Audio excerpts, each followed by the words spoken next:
Hello, church. Good morning. Happy Sunday. Woo! Sige, lakas natin, palakpak natin para sa Panginoon. Hindi po para sa akin yan. Para sa Panginoon. Pwede ba tayo pumalakpak ulit para sa Panginoon? Yeah! Are you blessed, church? Umpisa pa lang po na ating pananabahan. We're so blessed and we would like to thank, of course, si Kuya Albert. Palakpakan natin si Kuya Albert and the praise and worship team. Thank you for leading us in worship at nagbabalik yung mga songs sa ating kinakanta nung araw, no? Parang 10 years ago, napapahinga ko yung song na yun. Ano ba yung song na yun? Your Love is Beautiful? Ganda nung song. So talagang dito sa church ay ibinabalik yung ating mga awitin. Last, I think it was 2 Sundays ago naman, sayang, hindi po napanood ng mga kaibigan natin online, ay binilik naman tayo ni Ate Jackie sa isang song na medyo matagal nang inaawit.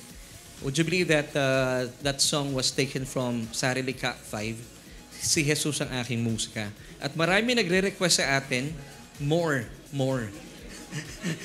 Willing ba kayo? Are you... Every Sunday, di ba? Tayo po ay talagang na-bless nung song ni Ate Jackie and praise God, sa mga susunod na panahon ay makakasama na natin sila Ate Jackie at saka si Kuya Makoy sa praise and worship. And of course, we would like to greet ang ating mga online viewers. Happy Father's Day sa mga tatay na nanonood at sa mga tatay din po on-site na kasama natin. Thank you for you were able to join us today. At salamat. Naku, na-miss ko si Kuya Nep. Hindi ka pa naman father, di ba? Hindi po pwedeng batiin Happy Father's Day. Si Kuya Nat na lang.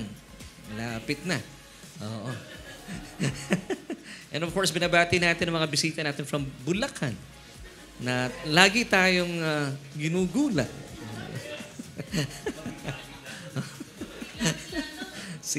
Of course, Happy Father's Day kay Kuya Joel. And welcome once again sa kanyang may bahay, si Sister Sally. And by the way, next Sunday, it's a special Sunday because meron tayong guest speaker. Hulaan niyo kung sino. Hulaan niyo na lang.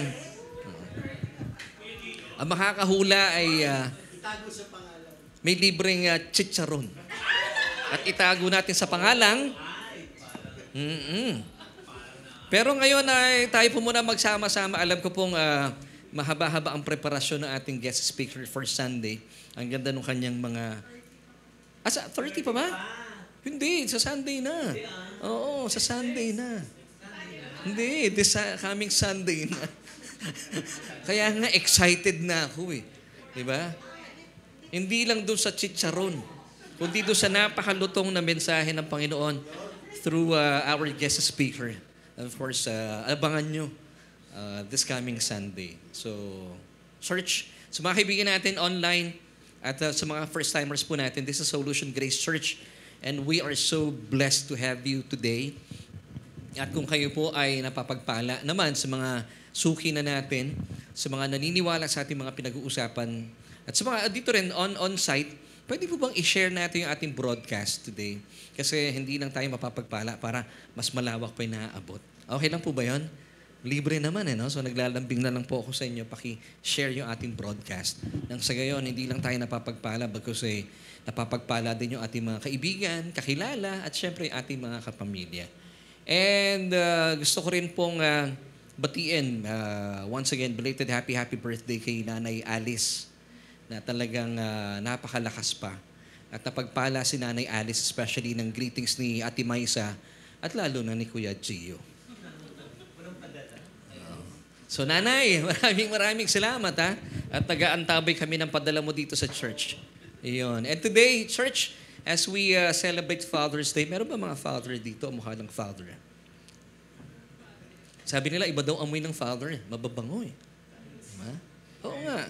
Nung nag-asawa ako, bumango ako eh. Nung binata ako, hindi ganito amoy ko eh. Nung actually, hindi pa ako nag-aasawa. Nung ako ay nagkaroon ng girlfriend, ang mga lalaki daw ay talagang pumopogi at bumabango eh. So, ibig sabihin nung araw, ay talagang ang mga lalaki hindi masyadong, alam niyo na, hindi masyadong aware sa ating Hindi naman lahat, no, sa hygiene. Alam niyo kung bakit daw ang lalaki hindi kasing bango ng mga babae, although pag nag-asawa bumabango. Kasi tayo ay nilikha sa, hindi po sa alikabok, sa alabok.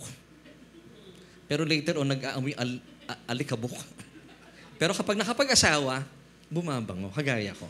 Sino dito yung mga... amen. Kami lang ni Kuya Makoy. Salamat, Kuya Makoy.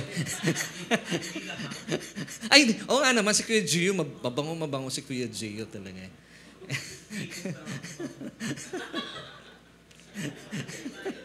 At sa mga nanonood po sa atin, please join us. Ang ganda ng pag-uusapan natin today. And before we move on sa ating mga pag-uusapan, let's pray po muna. At tayo po'y dumako sa paghingi ng paggabay sa ating Panginoon. Aba, maraming salamat po once again for giving us this time to gather as a church para amin pong samantalahin ang kalayaan namin para damhin ang iyong makasaysayang yakap sa pamagitan ng iyong pagtuturo sa amin ng iyong salita. Panginoon, gamitin niyo po inyong lingkod para mailahad at maipahayag ko ng maayos at malinaw ang iyong salita na siyang pupukaw sa aming mga kaluluwa at siya magpapalaya po sa aming mga isipan. At salamat, Panginoon, sa iyong biyaya na sabiang nagbibigay sa amin ng kalayaan sa aming mga buhay. Salamat, O Diyos, at mula simula hanggang wakas, itataas namin ang iyong pangalan at ang mga tinapos mong gawa sa krus ng Kalbaryo sa pamagitan ng iyong bugtong na anak na si Kristo. Maraming salamat, Panginoon. Katagpuin niyo rin po ang mga kaibigan namin, mga nanonood sa amin online, ang mga kapatiran namin, even Lord, ang mga first-timers. At magkaroon po sila ng pagnanasa na makilala pa kayo ng lubusan. Lord, this we pray. We thank you in Jesus' name. Amen and amen. So last Sunday, atin pong pinag-usapan ang napakagandang pagtalakay na kung saan ay ilalam po natin what motivates you to live life. In other words, ito po'y pagbabalik tanaw lang sa mga kaibigan natin who were not able to join us last Sunday. So what motivates you to live life? So ano ba yung nagpapagising sa inyo sa umaga? Yun nga, kape. Alam niyo ba hindi pala healthy yung kapeng may gatas daw? Kasi yung gatas nagpapalakas. Yung kape nagpapanervyos. So pag pinaghalo mo siya, nagpapalakas ng nervyos. So mas maganda kung kape lang. Anong iniinom mo, Kuya Albert? Kapeng may gatas? Wala nung mas masama yan. Although ang ginagawa ng iba, hinihiwalay talaga yung asukal sa gatas sa kape. Pawang mga professional lang gumagawa niya. So last Sunday, napag-alaman po natin ang napakagandang layunin ng Diyos sa atin kung bakit tayo nilikha ng Diyos. I have given you 3 reasons na talaga namang mismong sa akin ay nangusap. Kasi before, I used to believe na nilikha tayo ng Diyos because we have a mission na para bang sabi ko, Lord, ba't ganun? Bakit ko nasabi yun? Kasi nabasa natin sa libro yun eh. At pangkaraniwan, pag meron akong nakakasalamuhang mga tao na nagkaroon ng karanasan yung mga near-death experience, at meron kami mga dinadalaw no araw sa church na kamanggagawa, sa church, sa ospital, dinadalaw natin sila sa ospital. At pag kinakausap natin sila, kinakausap ng mga pastor namin, uy, buti, ikaw ay nabuhay, praise God. Oo naman, sabi ng miyembro, kasi meron pa akong mission sa buhay. Ngayon, ang sinasabi ko sa mga taong ito, kagaya nung kinuwento ko sa inyo last Sunday, na meron nag-usap sa Facebook, sabi nung isa doon sa kanyang kaibigan na muntik na mamatay sa COVID. Uy, kapatid, buti na lang nabuhay ka. Oo naman, kasi may mission pa ako. Gusto kong sagutin na huwag mong tatapusin ang mission mo. Naku, baka kunin ka na ng Diyos. So, hindi pala gano'n ang puso ng Panginoon. Ngayon, ito pong mga ganitong katuruan na lumalaganap sa pamamagitan ng mga relihiyon, I believe, ito po ang nagpapalayo sa tao sa Diyos. Kasi akala nila sa Diyos ay very demanding po siya. Well, the truth is, the opposite. Wala po siyang dinidemand sa atin. Because God is in the business of giving. Hindi po siya pag nagbigay, bawi. Hindi po. Kanta lang po yun. Pero hindi po ginagawa ng Diyos. Ang Diyos po, when He gives, sa'yo yan. Sabi ng Hebrews 6:14, surely, blessing, I will bless you. And multiplying, I will multiply you. So God is in the business of addition and multiplication. Wala po siya sa business ng subtraction and division. Pag siya po ay nagpala, hindi siya kukuha ng pagpapala sa isang tao para ibigay sa iba pa niyang anak. Hindi po. May sarili tayong pagpapala. And last Sunday, we talked about the reasons. Ito po yung nagmamotivate sa atin why we live. Number 1, we were created to be God's object of His unfailing. Yung kinanta ni Kuya Albert kanina. Unfailing, unconditional, and lavish love. Isipin mo, nilikha ka ng Diyos, no? Para ikaw ay pagbuntunan lang ng kanyang nananagahan ng pag-ibig. Di po ba napakabuti ng Diyos? And second reason, we were created by God to be the beneficiaries of all His benefits. Wow! Di ba kayo kinikilig? Napakabuti ng Panginoon. And number 3, we were created to be the recipient of all His blessings. 2 Corinthians chapter 1, verse 20. For all the promises of God are yes in Christ, and in Him, amen, to the glory of God through us. So, mga kapatid, claim your blessings from the Lord. Claim your promises. Kasi every time we claim yung mga promises na ito, it gives glory to God. Nakikita po ng mga tao through us, bless itong taong ito. Hindi lamang po sa larangan ng pananalapi, hindi lang sa finances. Actually, yun po yung pinakahuli. Nakikita po sa buhay natin na tayo po ay sobrang blessed. In what sense? Meron tayong kapayapaan. Hindi mahirap sa ating ngumiti. Kasi nga po, ang ngiti nanggagaling kapag tama po yung ating kaluluwa. Yung mga tipong pag ngumingiti ka, hindi natatakot yung mga tao kasi hindi sanay. Pag ngumingiti ka, napapangiti rin yung mga tao sa paligid mo. Kasi nga po, sanay natin ngumiti. Titignan ko dito yung mga hindi sanay ngumiti. Aryan, pakikuhanan nga ng camera itong mga kapatiran natin, isa-isa. One by one na full body shot.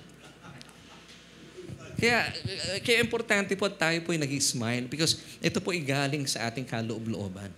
Amen? Para yung mukha natin, kasi pag nag-smile na tayo, mas konting muscles yung ginagamit natin. Hindi ko maalala yung exact number ng muscles pag kayo po'y nakasimangot. Nadami yung mga wrinkles nyo din eh. May mga tumutubo pa sa iba. Kasi lagi tayong nakasimangot. Pero pag nakasmile tayo, di ba, kids? Smile. Yan, gusto ko yung mga bata pa nag-i-smile, parang, ganda eh, no? So, smile tayo. Ito si Kuya Gio, lagi nakasmile. Di ba?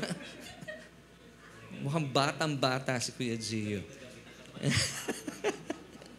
So sa mga nanonood sa atin, church, smile.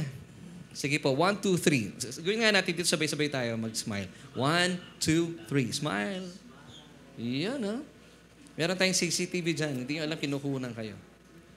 So our topic for today is entitled, hindi na to, mga kapatid. Hindi po ito yung ating message. Yung ating message for today, it's entitled, How God Reveals Himself. Kuya Aves, I need your help. Yung ating, yan. Yung isa pong, natin, How God Reveals Himself. Yan. Yan yung ating message last Sunday. What motivates you to live life. So, ngayon po, alamin natin, how God reveals Himself to us today.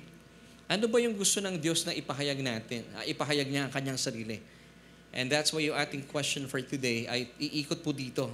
Kasi napaka-importante nito as we celebrate Father's Day. So pag pinag-uusapan ng Father's Day, ay sabi nga nila, yung ibang mga tatay na nakakausap ko, hindi naman kasing bongga ng mga Mother's Day yan eh. Pero hindi, bongga rin po yan. Kapag alam po natin, ang puso ng Diyos ay talaga naman ay mamamangha kayo at mapapabongga ka day. Mapapabongga ka day sa kabutihan ng Panginoon sa inyong mga buhay. So ating message for today ay aalamin natin kung paano po gustong ipahayag ng Diyos sa atin ang kanyang sarili. So how God reveals Himself. So this is our question for today para po sa ating mga kaibigan. How God wants to be known by us, His children. So ang Diyos po, ano ba yung gusto niyang saan pamamaraan o ano yung klase ng Diyos niya gusto ipakilala ang kanyang sarili sa atin? At ito ba ay naintindihan ng maraming mananampalataya? Of course, sa mga taong walang pananampalataya, Hindi nila kilala ang Diyos. Kaya nga pong assignment natin, tayo ay magsisilbing buhay na patutuo sa kanila. Tayo po ay magiging witness. Pero kapag hindi po natin na ipapahayag o naintindihan ng puso ng Diyos, hindi rin po makikilala ng mga unbelievers. So, ang laki po ng responsibility natin bilang mga anak ng Diyos. Amen, church? So, last Sunday din, pinag-usapan natin at gusto ko lang pong balikan, quick review, that ang Diyos Ama po nating tinutukoy ay He revealed Himself in Genesis chapter 1 bilang Diyos. Of course, ang Old Testament was written in Hebrew. So yung Diyos po doon, pag binasa natin in English at saka sa Tagalog, God, pag tinignan mo sa Hebreo ay Elohim. So in chapter 1 ng Genesis, ipinakilala po niya ang kanyang sarili. He revealed Himself as Elohim. Ano yung Elohim? God the Creator. Pero hindi po natapos doon ang Diyos. Dahil po, pagdating sa chapter 2, nung nilikha po ang unang tao si Adam, nilikha po ang tao sa wangis at larawan ng Diyos. Nag-iba na po ang kapahayagan ng Diyos in chapter 2, particularly in verse 7. Ngayon, siya po ay isa ng covenant-keeping God. Dahil nilikha ang Diyos, hindi lang siya basta creator. Siya po yung nakipag-ugnayan, meron ng relasyon sa kanyang mga nilikha. At ito po ay mababasa natin in Genesis chapter 2 verse 7. And the Lord God formed man. Pag binasa mo sa Genesis chapter 1, puro and God created. Puro ganon. Pero in chapter 2, meron ng Lord God. Ano yung Lord in Hebrew? It's Yahweh. Yahweh Elohim. Noong araw kinakanta lang namin sa papuri, ito hindi ko naintindihan. Akala ko, dumadagdag lang sa pangalan ng Diyos yun. Pero pag sinabi pa lang, Yahweh Elohim, sa Tagalog ay Panginoong Diyos. Si Satanas, kinikilala niya ang Diyos bilang Elohim lang. Hindi niya kinikilala bilang Yahweh. Kasi hindi niya kinikilala bilang Panginoon. Pero tayo po, praise God, hindi lang natin kinikilala ang Diyos bilang Diyos, kundi Yahweh pa. Hindi lang Elohim, Yahweh pa. Kaya po, Yahweh Elohim. Alam niyo po, ito po yung magandang papaalala sa atin bilang mga ama ng tahanan. Marami po mga pamilya ang nadidisgrasya. Pag sinabi natin nadidisgrasya, hindi nararanasan yung undeserved favor ng Diyos. Kasi may word na grasya doon eh. Pag nilagyan mo yung salita ng this, it's a negation, di po ba? So, dapat sana ang family merong grasya sa pamilya. Pero pag hindi nararanasan ng biyaya sa pamilya dahil meron pong mga hindi na isasakatuparan ng mga ama ng tahanan, ay mas mainam po ay matuto tayo mula sa Diyos. Tingnan po natin ang Diyos. Hindi lamang po siya creator, hindi lang siya provider. Hindi po natapos doon. Marami po mga tatay sa ngayon, nakakalungkot. Kapag alam nilang nagbibigay na lang sila ng sweldo sa asawa nila at napapaaral nila yung kanilang mga anak, hindi nila alam, bagaman nandun sila sa kanilang mga tahanan, absentee father din sila. Hindi sila nararamdaman. Now, ang Diyos po natin, nung nilikha niya ang lahat na ating pangangailangan, He didn't stop there, but He became Yahweh to us. Hindi lang siya provider. Merong relationship nung dumating si Adam. So, ganoon din po tayo mga ama ng tahanan. Hindi lamang po tayo provider sa ating family, specifically sa ating mga may bahay. Oh, yan na sweldo. Hindi ka na I love you. Isipin mo yun. Pag, alam mo si Adam, tinanong siya ni Eva, do you love me? Naalala ko lang tong joke na to eh. Alam mo sabi ni Adam, who else? Silang dalawa lang dun eh. Ngayon tayo, sa mga mag-asawa, maraming mga tatay sa ngayon, naobserbahan ko lang, pag nagbibigay na sila sa mga asawa nila, para bang pag matagal na silang kasal, hindi na nila masabi sa asawa nilang, I love you. Pag tinatanong ng asawa, mahal mo ba ako?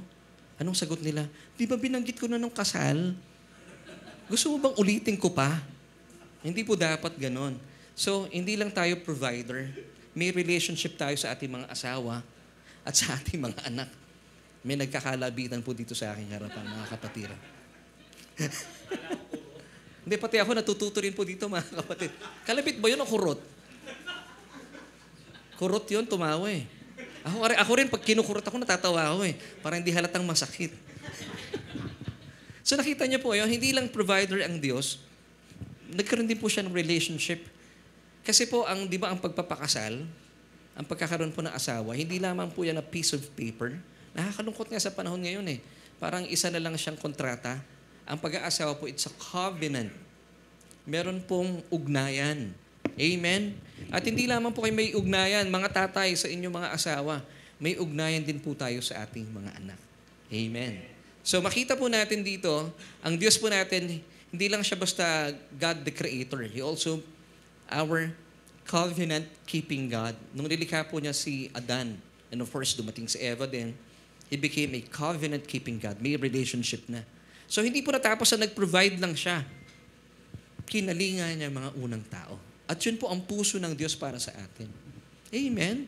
So tayo po, bilang mga ama ng tahanan, makita po natin yung ehemplong yun, na ito pala ang plano ng Diyos kung bakit siya nag-create ng family. Para maranasan po sa pamagitan natin mga tatay, kasi tayo yung ulo ng ating pamilya. Tayo ang nilagay na mga hari at pari at pastor at pastol ng inyong mga tahanan. Yes, pastor, nasa akin po ang last say. At ang last say ko ay, yes dear. Hindi dapat ganun. Hindi dapat ganun. Tayo po ay tinalaga ng Panginoon, manguna po tayo. Huwag nating i-take for granted itong napakagandang responsibility ito. Amen, church? So, gayon din po, ipinakilala din ng Diyos ang kanyang sarili. He revealed Himself to Abraham in Genesis chapter 14 bilang si El Elyon. Ang ganda po dito. In Genesis chapter 14 verse 22, sabi ng talata, but Abraham said to the king of Sodom. Have you noticed, hindi po siya dito Abraham. Siya po dito ay Kapampangan. Wala pang H. Wala pa yung Hesed. Wala pa yung grace. But Abraham said to the king of Sodom, I have raised my hand to the Lord God Most High. So, God revealed Himself to Abraham as El Elyon. Now, in Genesis chapter 17 verse 1, He also revealed Himself as El Shaddai. Pero for the longest time, nakikita lamang po niya ang Diyos bilang Shaddai. Bilang mighty God. Nag-promise po ang Diyos sa kanya na singdami ng bituin sa langit at sindami ng mga buhangin sa lupa ang kanyang magiging mga descendants. Pero hindi nangyayari. Siya po ay hindi pa rin binibiyayaan ng anak.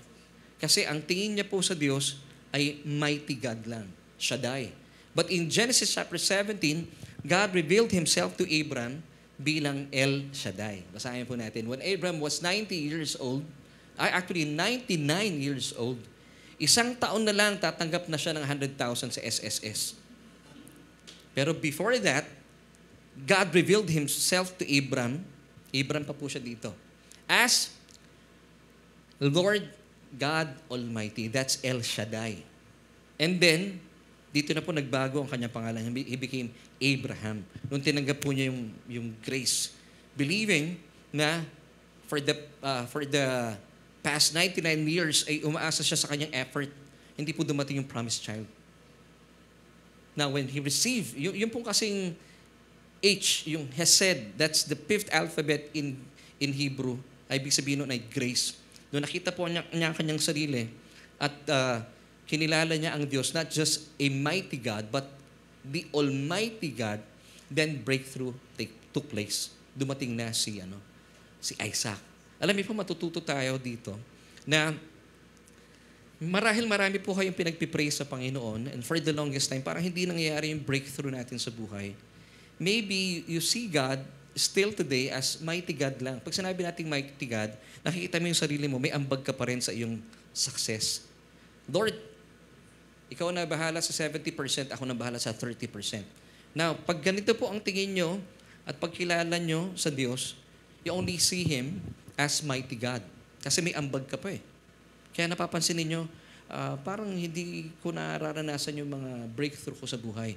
Maybe divided po yung attention ninyo. Alam niyo po ba yung word na divided attention in Greek, merimnao? Worry. Di ba pag tayo po merong kaabalahan sa puso, nadi-divide yung attention natin. For example, meron kang ginagawa. Halimbawa, ako, nagpipreach ako, pero meron akong worry. Mapapansin ninyo, hindi ako nakatutok sa message ko kasi meron ako iniisip. Kumusta na kaya yung mga labahin ko? Kumusta na kaya yung mga dapat kong bilhin sa palengke? May mga ganun eh. Now, ganun din po tayo sa pamumuhay natin bilang mga mananampalataya. Maybe you see God as a mighty God lang. Pero yung inyong puso, marami tayong mga iba pa mga iniidolo. By the way, church, ang idols po, not just graven images. Hindi na yung mga ribulto. Ang tinatawag na idols po sa buhay natin, kung saan kayo masyadong nakatutok. Masyado kayo nakatutok sa inyong pamilya, marahil. Dito na umiikot ang buhay ninyo, nakatutok kayo sa inyong mga stocks sa market. At hindi nyo maibigay yung full attention nyo sa Panginoon. Nakatutok ka pa rin sa iyong sarili. Mararanasan nyo po lagi kayo nalulungkot, lagi kayo nakikipagsapalaran sa buhay, at feeling mo parang hindi ka nananagumpay sa buhay. Pakiramdam mo, kailangan mong patunayan na yung sarili because you have this divided attention. You worry a lot. Hindi po masarap na buhay yun. Now, titignan po natin, anong litmus test natin? Yung bang tipong pag nasa church ba kayo, talagang ang puso natin nasa Panginoon? Yung mga ganon, minsan wala talaga eh. Yung bang yung katawan natin nasa church, pero yung isipan natin na kung nasaan man. Alam niyo yung mga Israelita, nung sila po inapalaya mula sa Ehipto, bagaman sila po papunta sa lupang pangako, hindi pa rin sila nananagumpay. Reklamo sila ng reklamo. Reklamador sila. You know why? Ang isipan nila nasa Ehipto. Even though ang binigay sa kanila ng Diyos, isang lugar na talaga namang fully furnished. Hindi sila gumawa ng bahay pero naka-ready na. Pero ang isipan nila nasa Ehipto pa rin. Marami po mga mananampalataya ganun eh. Bagaman ang daming promises ng Panginoon pero hindi, naka-rely pa rin sila sa effort nila. Now, kapag ganito po ang pananaw ninyo sa buhay, you still see God bilang mighty God lang. Pero kapag nakita po natin na tayo po'y walang kakayahan even sa Abraham eh. Dumating yung promised child sa kanya, si Isaac, nung 99 years old. Wala na siyang kakayahan to perform. Ilang taon si Sarai that time? 90? Tatanda na nila, no? Pastor, hindi ba mga amoy lupa na yun? Iba po ang tao nung araw. Iba. Tumatagal nga ang buhay nila eh. And I believe si Sarah, in those days, maganda pa rin. Now, nung nakita ni Abraham, he was not able to perform. Alam niyo na ibig kong sabihin, the dude is dead. Wala pa mga gamot nung araw, di ba? So nung nakita niya, wala na akong kakayahan, Panginoon, gumawa ng bata. And then, doon na niya tinanggap, Lord, 100% to you, 0% me. And then, the child came in the person of Isaac. So ganun din po tayo. Bigyan natin sa Panginoon lahat ng attention natin. And by doing so, tinikilala mo na ang Diyos, not just mighty God, but El Shaddai, the Almighty God. So ibig sabihin all in all mo, nakafocus na sa Kanya. And then, your breakthrough will take place. Amen? Do you believe it? Yun lang ang sikreto dun. Kasi minsan talaga nag-effort pa rin tayo sa ating mga sarili. Now, ano pong litmus test natin? Tingnan natin kung paano po natin binibigyan ng tugon at pagsipat itong talatang ito, found in the Philippians 4:13. Pag binabasa ba natin itong talatang ito, nasaan yung emphasis? Nasa first part o nasa second part? Pag nasa first part, I can do all things. Mukhang may ambag ka pa. You still rely on your effort. Kasi maraming Christians sa ngayon, pag sinasabi itong verse na to, ang lakas-lakas dun sa first part, I can do all things. Pag binasa na yung second part, humihina yung boses, through Christ who strengthens me. Now, hindi dapat ganon. Dapat ang emphasis natin nasa second part. Through Christ who strengthens me. At kapag ito po ang emphasis ninyo, every time you read this verse, ibig sabihin, hindi ka na nagre-rely sa iyong sarili. Nagre-rely ka 100% kay El Shaddai. Amen. Because He is your source. He is your solely source. Sa Kanya lamang po nagmumula ang lahat ng ating mga pangailangan. Amen. So pag binabasa po natin ito, dapat talaga kinikilala natin that God is our El Shaddai. He is your Lord God Almighty. Ibig sabihin, lahat ng pangailangan mo sa buhay, wala tayong ambag. Remember, sabi ng Deuteronomy 8 verse 18, remember that it is He who gives you the power sa lahat ng bagay. Kung bakit po maganda ang trabaho mo sa ngayon, makapalang pitaka mo, ikaw ay pinagpala sa iyong trabaho. It's He who gives you the power to get wealth. Tayo po ay wala talagang iniambag. Grace lang talaga. Pero yung ibang mga tao, hindi Naalala niyo yung content creator na pinag-usapan natin 2 Sundays ago? Hindi. Dapat hindi natin binibigay sa Diyos ang credit. Di ba? Sabi nung content creator na yun. Wag po natin papasalamatan lagi sa Lord. Unfair. Bakit ganon? Sabi niya, kinikredit niyo lahat sa Diyos. Bunga ito na aking hard work. Actually, wala talagang hard work. Lahat po ng papuri talaga dapat sa Panginoon. And when this happened, ibig sabihin, ito yung litmus test that you see God as El Shaddai. So bukod po sa mga pangalang ito, El Elyon, El Shaddai, God revealed Himself with so many names in the Old Testament. At ipapakilala ko po sa inyo ang Diyos. So these are the names of God and their meanings. Number 1, Jehovah Nissi. Napapakinggan niyo po yun, no? Jehovah Nissi. Maraming songs about it. The Lord our banner. Number 2, Jehovah Rapha, the Lord that heals. Number 3, Jehovah Sidkenu, the Lord our righteousness. Number 4, Jehovah Shalom, the Lord is peace. Number 5, mamaya po bibigyan namin yung copy sa inyo. Jehovah Jireh, the Lord will provide. Number 6, Jehovah Shammah, the Lord is there. Adonai, it means Lord, Master, and the God of Abraham, Isaac, and Jacob. In the Old Testament, kapag sila po ay nagtatanungan, sinong Diyos mo? Kapag naniniwala kay Yahweh, ang sinasabi pangkaraniwan nila, ang Diyos ko ay ang Diyos ni Abraham, ni Isaac at ni Jacob. Pero, malalaman po natin today that Jesus came to reveal just one name. Naniniwala po kayo? Of all the names na meron po ang Diyos sa Biblia, okay po yun, alam natin. Pero Jesus came to reveal just one name.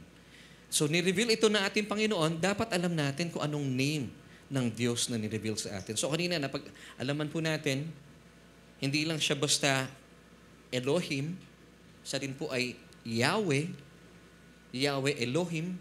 Hindi lamang po siya El Elyon. Siya rin po ay dapat El Shaddai, Lord God Almighty.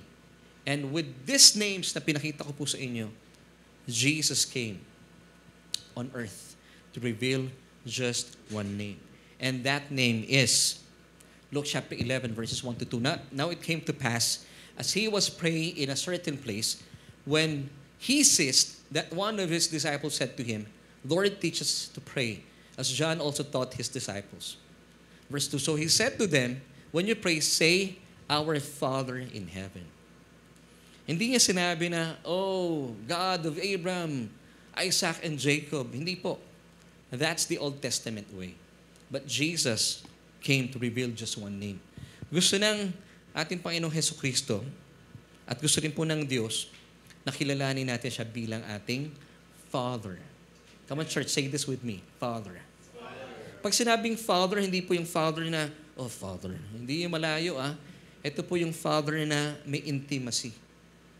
Amen. So pag sinabi nating Father, hindi po tayo napapalayo sa Diyos. So po ng Diyos na ina-address mo siya bilang Father. And in the Bible, in the New Testament, pag sinasabi niyang Father, not just Father, Abba. Wow, Abba. Kaya po napapansin niyo, dito pa nagpipray ako, Abba. Pero ako po personally, when I pray, kinakausap ko yung ating Diyos. Kasi pag Diyos talaga parang kakaiba, no? Of course, Diyos po ang Diyos natin. Pero mas maganda bigyan natin ng intimacy. Ibang isanay natin ating mga sarili. Whenever I pray, I call Him Dad. Hindi ako sanay sa papa Dad. Sino dito nagpipray ng, tinatawag mo ang Diyos ng tatay, itay, papa? Anong tawag mo, Kuya Makoy? Pops. Pops. Di ba? Sarap no? Nararamdaman mo yung intimacy, no? Pops. Ako, Dad. Dad. Kasi yun ang tawag ko sa daddy ko Dad. Naalala ko nung araw, ang tingin ko sa tatay ko, ang daming piso. Dad, pahingin naman piso. Sabi ng tatay ko sa akin, pagtingin mo sa akin, para ako nanganganak ng piso. Sabi niya, ganun ba? Opo. Di ba, pag lumalapit sa tatay natin, alam natin provider siya. Pero hindi ako lumalapit ng may layo. Alam mo, minsan lumalapit tayo sa tatay natin na malayo Kung gano'n ang sistema, pwede kong sabihin, excuse me, Mr. Duhot, may piso po ba kayo? Parang weird, di ba? Si Ashley ba lumalapit sa papa niya? Mr. Alcantara. And by the way, congratulations. Gumraduate na ating bunso, si Ashley. Saan ba siya gumraduate? Sa masteral degree na? Ano pa lang, elementary pa lang ba? Kalaking bata. Congratulations, palapakan natin si Ashley. Diba, Ashley, lumalapit ka ba kay Papa na, excuse me, Mr. Alcantara? Pinapatawag po kayo ni Mrs. Alcantara. Weird, no? So tayo po bilang mga mananampalataya, gusto ng Diyos na malapit tayo sa Kanya. And you have to acknowledge God, not just God, but your Father. Kasi naniniwala ako, marami pa mga tatay ngayon, kung bakit malayo din sa kanyang esposo at sa kanyang mga anak, meron siyang wrong believing about God. Kasi naman, nung tayo po pinanganak sa mundong ito, ako rin po nung wala pa ako sa biyaya, nung hindi pa binigay sa akin ng Panginoon ang kapahayagan ng biyaya, akala ko pag lumalapit ka sa Diyos, of course, may reverence. Hindi natin natatanggalin yun. Ganon din naman tayo sa ating mga ama. Hindi natin babastusin ang Diyos. Pero yung parang hindi ka intimate sa Diyos, ayaw pala ng Diyos yun. Kasi ang mindset natin, Old Testament. But once again, Jesus came to reveal just one name, and that is Father or Abba. Tingnan niyo po itong verse na ito. Kasi pag hindi po malinaw sa atin to bilang ama ng tahanan, not just mga fathers today, even po yung mothers, makaka-apekto po ito sa inyong pakikipagrelasyon, sa inyong mga asawa, sa inyong mga anak. Kaya pala sigaw si tatay. Kaya pala laging magagalitin si tatay kasi ang pananaw niya sa Diyos, seryoso. Kasi ang mindset natin, lagi ko po itong ginagawang illustration, akala natin ng Diyos naka-white, yung bang tipong parang si Tatalino, puti ang buhok. Ganyan, parang... kaya lang, kaibahan ni Kuya Gio, lagi naka-smile Ayan. Yung mga akala nila laging maputi ang damit, tapos laging nakaganyan. Ganon ang tingin natin sa Diyos, hindi po ba? Hindi ganon ang Diyos natin, tapos medyo may edad, may balbas. Puti ang balbas. At pag kinakausap siguro, ganon. Ano yun? Anong gusto mo? Kasi napapanood natin sa pelikula, pag nagsasalita ang Diyos, Moses. Natural ba sa Diyos yun? Sa tingin ko, hindi. Pag tinatawag tayo ng ating Ama sa Langit, bawa ako tinatawag niya, Laverne. Malamyos ang boses niya, hindi yung, Laverne. Kasi kami even sa radio, noong araw, pag gumagawa kami ng spot, pag boses ng Diyos, nilalakihan namin, tinatawag namin yung talent namin na may malaking boses. Kasi yun ang mindset natin Di ba? Pero hindi pala ganon. Hindi rin po nakaganyan ang Diyos. Ang Diyos natin nakabukas ang mga kamay. Gusto kanyang yakapin. Amen. Amen. Now, kaya mga tatay, maganda po magkaroon tayong repentance. Pag sabi natin repentance, metanoia, change of mind.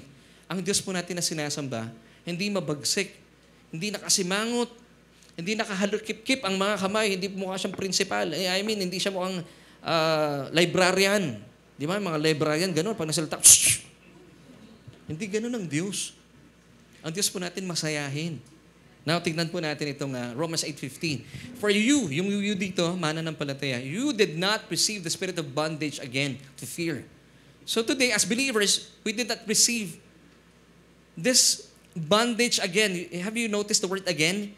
Yung bondage of the Old Testament mindset na kapag sa Diyos, naku, parang ka natatakot. Now, anong tinanggap natin? You received the Spirit, capital S, the Holy Spirit of adoption in the original text. The Spirit of sonship. So dapat meron tayong puso dito na, pag lumapit ako sa Diyos, anak niya ako. By whom we cry out, Abba, Father. So kahit spontaneous po yung ating panalangin. Kahit sinasabi, Pops, Dad, meron akong kabigatan sa ngayon. Would you believe that's a prayer already? Hindi na yung tipong, alam mo yung, di ba nung araw, of course, walang problema. Meron tayong form. Yung acts, adoration, confession, thanksgiving, and supplication. Paano ngayon kung nauna yung supplication mo, hindi na siya prayer? Hindi po. You could cry out to Him, Abba, Father. Amen. Ako po yung mga anak ko, bawa natatakot. Paglapit ba nila sa akin, Mr. Duhot, natatakot ako. Hindi ganun. Pag sinabi nila, tawag nila sa akin, Daddy. Daddy, tatakot ako. Bawal lumapit si Abes, mas malaki pa sa akin. Daddy, may gusto bumugbog sa akin. Nasaan anak? Tapos kinarga ko ni Abes, Daddy, ka, dadaling kita doon sa gusto bumugbog sa akin. Pero hindi niyo po naitatanong si Abes, bata pa lang, tinuruan ko na po ng ano yan, ng Kung Fu. Sayunachi at saka sayunasa. Kaya pag may mga away, ayaw ko pumapasok sa away. Sabi ko, anak, tuturo ko sa iyo itong the art of Kung Fu na sayunachi. Bigay mo pag ganun, o kaya sayunasa. Alam niyo yan? Pag may away, bigay sa'yo na sapatos ko, sa'yo na tsinelas ko, takbo ka na lang. Mahirap pumasok sa gulo. So, di ba, ang Diyos natin napakabuti na gusto niya bilang mga anak niya. Minsan ano tayo napapatagal tayo sa prayer.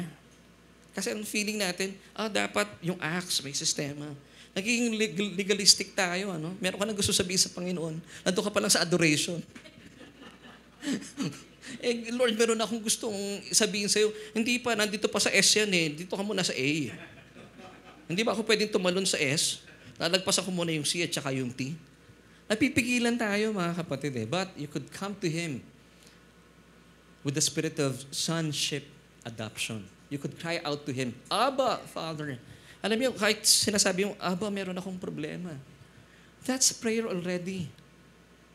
Kaya ibang mga tao hindi nagpipray Natatakot sila. Akala nila pag nagsabi ka ng kabigatan sa Panginoon, nagagalit ang Diyos. Hindi po. Alam niyo, ito pong magandang sekreto para po sa ating mga tatay, para humaba ang mga buhay natin. Maraming mga tatay ngayon mas mabilis mamatay kaysa sa mga babae. Kasi atapang-atao sila Hindi nila sinasabi kung nilang nararamdaman. Ang masakit dito yung iba, nagra-run sa social media. Instead of doing that, sabihin mo sa Diyos lahat ng iyong mga kabigatan. Lord God, Father, nabibigatan po ako. At pag sinabi mo yon, believe na inangkin na po niya lahat ng kabigatan natin. Remember, sabi ng scriptures, cast all your cares upon Jesus. Why? Because He cares for you. So bakit kayo lalayo sa Diyos? He cares for you. Kahit yung mga maliliit na tagyawat natin, Lord, ang bawa si Ate Bettina, ayoko na may tagyawat dito, Lord. Ano ka ba naman? Pati ba naman yan? If it matters to you, it matters to God. Ang bait ng Diyos po, Hindi po ba? Akala natin, yung mga malalaking bagay lang ipagpipray natin, pero yung mga malilit na bagay, Lord, ako nang bahala dito. Hindi po. If it matters to you, it matters to Him. Kahit malilit na bagay, sabihin mo sa Panginoon. Sabi nung kaibigan ko nung araw, pati ba malilit na bagay, ipagpipray mo, ang dami ng problema ng Diyos, bibigyan mo pa siya ng problema. Walang problema ang Diyos. Bigyan natin sa Kanya. Why? Because He cares for you. Anak ka niya Tatay mo siya Amen? Sundan pa po natin. So pakatandaan po natin, bilang mga anak, pwede tayong lumapit sa Kanya. Ito pa magandang bagay. Galatians 4:6-7. And because you are sons, God has sent forth the Spirit, capital S, the Spirit of His Son into your hearts, crying out, Abba, Father. So Jesus came to reveal this name, Abba, Father. And then verse 7 tells us, therefore you are no longer a slave but a son. Ito maganda. And if a son, then an heir of God through Christ. So tagapagmana pa po tayo ng mga kayamanan ng Diyos sa pamagitan ni Kristo. Wow! Kaya nga po ang goal natin as believers dito sa church, huwag niyo hayaan pag-akyat niyo sa langit, merong mga karton doon na hindi niyo na tanggap. Bawa nakalagay doon, Jackie Alcantara. Sayang. Sa akin pala yun, hindi mo hiningi. So, dito pa lang, receive it. Now, tingnan niyo po mas marami pong benefits tayo bilang mga anak. Anak, mga kapatid. So, ibig sabihin, pag tayo'y anak ng Diyos, ang turing natin sa Kanya, Ama, hindi amo. Nakuha niyo po yung point? Kasi marami mga mananampalataya sa ngayon, ang tingin nila sa Diyos ay sila ay alipin. Hindi, mga kapatid, don't have this slavish sense of fear sa Diyos. Yung mga tipo parang, ang feeling mo, alipin ako ng Diyos. Hindi po kayo alipin ng Diyos. Anak ka ng Diyos. Huwag mo tinitignan ng Diyos bilang amo. Siya ay ama mo. Amen? Bigyan pa po kayo ng mga talata. 2 Corinthians 1 verse 20, for all the promises of God in Christ are yes, and in Him amen to the glory of God through us. So every time you receive all the promises of God, it gives glory to God. Kasi nakikita ng mga unbelievers, uy, blessed itong taong to. Kaya po pansinin nyo, yung mga taong blessed, hindi reklamador. Yung mga taong blessed, hindi madaldal. Hindi nagsasabi ng mga bagay na negatibo. Yung mga taong blessed, nakikita niya po ang kanyang sarili, punong-puno ng mga positivities. Even po yung mga maliliit na detalye, napapasalamatan po niya. Alimbawa, mga kapatid, bilang mga anak ng Diyos, have this sense of being grateful na pag kumakain po tayo, ako lagi kong iniisip to kadalasan nagre-request ako sa akin may bahay. Sabi ko, Lord, thank you so much. Isipin nyo, yung pagkain na kinakain ninyo, una pa lang, be grateful. May pagkain kayo. Tapos may tubig pa. Mahirap kumain na walang tubig. Umaten po kami o tumugtog kami sa isang kasalan. Sabi ko, kakaibang kasalan ito. Kumain kami. Walang nakapagdala ng tubig. Nandito lahat yung pagkain namin. Yung second set, di na kami makakanta. Ginanap pa yung kasal doon sa may Loton, yung isang wedding events place doon. Naku, ang hirap nung nagpakasal, pati yung kinasal hindi po makainom ng tubig. Ang hirap. So ito maganda. Meron ka ng pagkain, meron ka pang iniinom o inumin. Tubig. And then yung pagkain na kinakain mo, paborito mo pa, hindi ka ba blessed? So dapat po isanay natin ating mga sarili na kahit po yung mga lilit na bagay, makita mo na yung ama, yung father, hindi po amo kasi yung amo kung anong meron lang siya or even nga yung tira niya, yun lang ibibigay sa inyo eh. Pero bilang ama, hindi bibigay sa inyo ng Diyos yung mga tira-tira. Amen. At kapag alam mo, ikaw ay recipient of all His blessings and ikaw ay beneficiary of all His benefits, napapansin mo sa sarili mo, hindi ka reklamador. Hindi ka rin chisms, hindi ka rin chismosa. Kung meron man po tayong sinasabi, chinichismis sa ibang tao, yung kabutihan ng Diyos sa buhay natin. Amen, church? Amen. Now, tingnan po natin John 8:35. And a slave does not abide in the house forever. Hindi po nananatili ang alipin sa bahay ng kanyang amo. But a son abides forever. Amen. Tayo po yung mga anak ng ating ama. Yung po mga alipin, sila po ay nasa ilalim ng pangangalaga ng kanilang amo. Now, let me give you this illustration. Ano po ang napakagandang mga benefits ng mga anak kumpara sa mga alipin o mga kasambahay. Ito po ginamit ko ng illustration. At ganoon din po tayo bilang mga tao. This is so true. Ang amin po mga anak, meron kaming kwarto sa bahay namin. Ang amin po mga anak, anytime, pwede sila pumasok sa kwarto namin at humiga sa aming kama. Halimbawa, ako'y nakahiga doon, humiga si Aryan o kaya si Aves, pagpasok ni Mrs., hindi siya magugulat at hindi siya magagalit. Pero ibang kwento na po ito kapag nakita ni Mrs., yung aming kasambahay, katabi ko sa kama. Delikado yun. Di ba? So, hindi po pwedeng pumasok din ang kasambahay ninyo sa inyong kwarto. At hindi rin pwedeng sabihin ni kasambahay o kaya ni Mrs., Inday, pwede kang pumasok sa kwarto namin. Huwag kang matakot. Hindi pwedeng sabihin ni Mrs. yun, pwede kang pumasok sa kwarto namin. And then sasabihin ni Inday, anxiety. Nakakapasok ako sa kwarto ninyo. Hindi na ginagawa yun. So ito yung benefits sa mga anak. Ang mga anak, anytime, pag nakita ako, anbawa, si Boy, di ba? Makita ko, katabi ng misis ko, ay, delikado yun. Bakit mo katabi, mami, ang boy natin? Ang driver natin? Nagba-Bible study lang kami. Sa loob ng kwarto? Hindi pwede yun. So, hindi po pwedeng mangyari ang mga benefits ng isang anak ay i-enjoy ng mga alipin. Amen, church? So, ganun din po tayo. Makita natin, for all the promises of God are yes in Christ, and in Him, amen, to the glory of God through us. So you have to enjoy all the benefits na natanggap natin through Christ.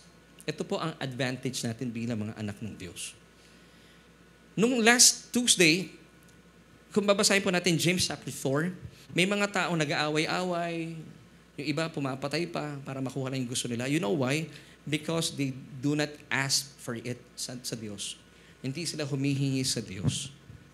At nagiging cause po yun ng away. Alam niyo marahil kung bakit mapait ang buhay ng mga tao, even Christians today, it's because they have this wrong mentality. Ayokong lumapit sa Diyos. Ayokong humingi. Kaya po kayo hindi masaya. Sabi ni Jesus in John 16:24, "Until now you haven't asked in my name. Now ask and you will receive it." Why? That your joy may be full. So ang mga anak ng Diyos, tayo po malaya tayong lumalapit sa Diyos. Ask anything. Bilang nasa atin na banal na Espiritu, alam natin yung in agreement with the will of God. Hindi ka naman lumalapit sa Diyos at nagpipray, "Lord, manalo po ako sa loto." That's a game of chance. Nung isang araw nga habang kami nagda-drive ni Mrs. Actually, ako lang pala yung nagda-drive. Mahirap naman yung dalawa kayo nagda-drive, di ba? Isa lang. Ako lang po. Nakita namin, 33.5 million loto. Napatingin kami ni Mrs. Sabi ko, anong gagawin natin sa perang yan? Well, sabi niya, hindi tayo tataya dyan. Sabi ko, "Ma'am, nakapasa ka sa examination." Kasi hindi po para sa atin yun eh. It's a game of chance. Amen? So kaya tayo pag lumalapit sa Panginoon, hindi tayo nagbabakasakali. Hindi tayo nakikiusap.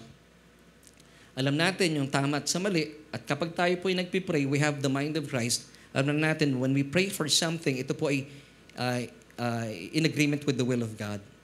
Hindi tayo nagpipray na, "Lord, magnanakaw po ako mamaya. Sana wag po akong mahuli. Lord, mag-cheat po ako, mambababae po ako sana. Hindi po malaman ni Mrs." Hindi po ganun ang pinagpipray natin. Amen, church? Amen? Parang nalungkot po kayo. Now, para po maintindihan natin ang magagandang bagay natin pinag-uusapan, patuloy po nating alamin ang puso ng Panginoon para sa atin. John chapter 1, verses 12 to 13, "But as many as received Him," tayo po yon. Nung tayo ay tumanggap sa Panginoong Jesus, kinilala natin siya bilang ating Panginoon at tagapagligtas. We became born-again Christians. Now, ito po ang promise sa atin. To them, yung them dito tayo, believers, He gave the right to become children of God. So yung atin pong pagiging anak ng Diyos, ito po ay right. Karapatan natin ito. Amen. To those who believe in His name, who were born not of blood, nor of the will of the flesh, nor of the will of man, but of God. So ito po ay kalooban ng Diyos. So karapatan po ninyo. Karapatan ninyo humingi sa Diyos. Binigyan kayo ng karapatan because of what Jesus did at the cross. Kasi akala nung iba, wala tayong right. We have the right in Jesus. Amen. And this was made possible through the finished work of Christ on the cross. Now, para lubusan po natin malaman kung ano po ang tinitibok ng puso ng Diyos para sa atin, ay balikan po natin ang isang napakagandang kasaysayan sa Luke chapter 15. Bagaman ito pong Luke chapter 15 ay napakayaman ng talatang ito na kung saan ay ipinahayag po ng Panginoong Hesukristo ang pagmamahal, yung puso ng Diyos sa pamamagitan ng tatlong talinhaga. Sa English ay parable. Hindi po ba? Alam niyo po yung Luke chapter 15? Now, magbibigay tayo ng concentration sa the parable of the prodigal son. Pero, alam niyo, since ako po ay naging mananampalataya, kilala na natin itong Luke 15, the parable of the prodigal son. Hindi po ba? Now, tingnan po natin at maunawaan natin. At nang sa gayon, sabi nga ng 1 John 3, verse 1, "See how great a love the Father has bestowed on us." Now, paano bang dakila yung pagmamahal sa atin ng Diyos? That we would be called children of God, and such we are. For this reason, the world does not know us because it did not know Him. Bakit po yung pagmamahal sa atin ng Diyos ay dakila? So, babalikan po natin ang kasaysayan ng the parable of the prodigal son. So, babasahin po natin to in Luke chapter 15. Pero, gusto ko pong tingnan po natin dito, kanino ba dapat nakafocus yung attention natin? Talaga bang dun sa anak? Kung kanino. Now, sabi po ng Luke 15 verse 11, "Then, Jesus said," by the way, si Jesus po ang nagbibigay po ng kwento dito sa mga taong nagsilapit sa Kanya. Alam niyo po sino mga nagsilapit sa Kanya? Tax collectors and the sinners. In chapter 14, kung balikan ko lamang po itong kasaysayang ito, yung mga tao dito, yung mga hipokrito, yung mga taong simbahan, ang feeling nila wala silang kasalanan. Kaya ang feeling nila, kapantay lang nila si Jesus. At sa kasaysayang yon, hindi po masaya ang karanasan ni Jesus with these people. Kaya hindi siya masyadong namalagi doon sa invitation na yun sa kanya in chapter 14. At nung lumabas siya, in verse 1 and chapter 15, nagsilapitan lahat ng mga tax collectors. Yung mga tax collectors po noong araw, mga scammer yan mga budol. Yung naniningil ng higit pa sa kailangan. So mga makasalanan din po ito, sila po naglapitan sa Panginoon and the sinners. Why? Because nakita nila kung paano kumilos ang Panginoong Hesukristo. And then, of course, nung nakita nilang kumilos ang Panginoong Hesukristo, ganun din po kumilos ang Diyos sa kanila. Na ang Diyos pala, bilang Ama, wala po siyang pagtatangi, makasalanan ka man, o kung sino ka man. Siya ay nasa iyo para sa iyo. At kakampi mo. Now, dito tayo. Tingnan po natin. Ito bang parable of the prodigal son talaga dapat nakafocus tayo dun sa anak na lalaki yung bunso. Luke 15 verse 11. Then Jesus said, a certain man had 2 sons. Now, dito pa lang sa simula ng kwento, kanino niya gustong ibigay yung spotlight? A certain man. Now, who is this certain man? This certain man is the father, kasi sabi nung talata, had 2 sons. So dapat ang title po ng ating mga pinag-uusapan, pagpupunta tayo sa Luke 15 verse 11 until verses 20 patuloy doon, dapat nakafocus hindi doon sa anak. Dapat ang title nito ay The Father of the Prodigal Son. So yung spotlight na doon sa father. Pero di ba nung araw pa man, nakafocus tayo doon sa prodigal son? Alam niyo po, ang prodigal son dito, it typifies us. Tayo yung mga pasaway. Sabihin nga po natin, pasaway. Huwag yung tignan yung katabi ninyo. Yung sarili natin. Tayo yung pasaway. Now, in this parable, the father typifies, it's a typology of our Abba. So, ito po ang pagbibigay ng halimbawa ng Panginoon sa atin. So, bakit parable of the prodigal, parable of the father of the prodigal son? Because sabi ni Jesus dito once again, a certain man. So dapat yung focus natin, yung focal point natin nasa Kanya. And that certain man is the father of the prodigal son. Amen? So maliban po dito, para may idea lang kayo, yung Luke chapter 15 ay nagbigay po dito ng 3 talinhaga ang Panginoong Hesukristo. The first one is the parable of the shepherd who lost the sheep. Ito po ay kwento kung paano po kumilos ang Panginoong Jesus kapag may nawawalang mga tupa. Tayo rin po yung tupa dito. Yung second parable naman is the parable of a woman who typifies the Holy Spirit who lost a coin. Bakit woman? Kasi di ba ang mga babae masyadong detalyado? Kaya po ang typology ng Holy Spirit in this parable ay woman. And then the third parable naman is the parable of the father of the prodigal son. So tingnan na po natin at nang makita natin gaano ba talaga ang puso ng Diyos ay bilang Ama, bakit tinaguriang dakila ang kanyang pagmamahal? Alam niyo kung bakit? Kasi ito po ang indictment ng mga Pharisees at mga eskriba nung araw. Sinasabi nila kay Jesus, bakit itong taong to malapit sa mga makasalanan? Kapag kayo po ibinibigyan ng mga ganyang indictment ng mga tao sa paligid ninyo, uy, ba't itong taong to malalapit sa kasalanan? Ibig sabihin, parehas tayo ni Jesus. Si Jesus, ganun po ang paghatol sa kanya ng mga eskriba at mga pariseo nung araw. Luke 15, verses 1 to 3. Basahin po muna natin ito. Ito yung binanggit ko kanina.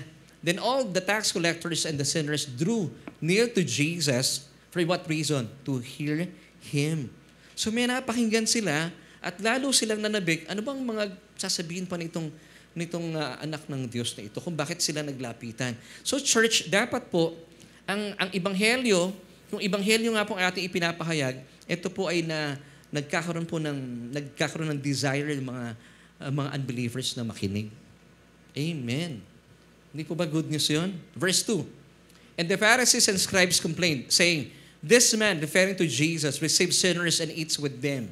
Itong taong ito, tinatanggap yung mga makasalanan at mahilig jamming kasama nitong mga makasalanan. Verse 3, so he spoke this parable to them saying, kaya ang dahilan ni Jesus, okay, kung yan ang pananaw ninyo, at totoo naman talaga yan, na malapit ako sa mga kasalanan, ipinahayag niya ang puso ng Ama.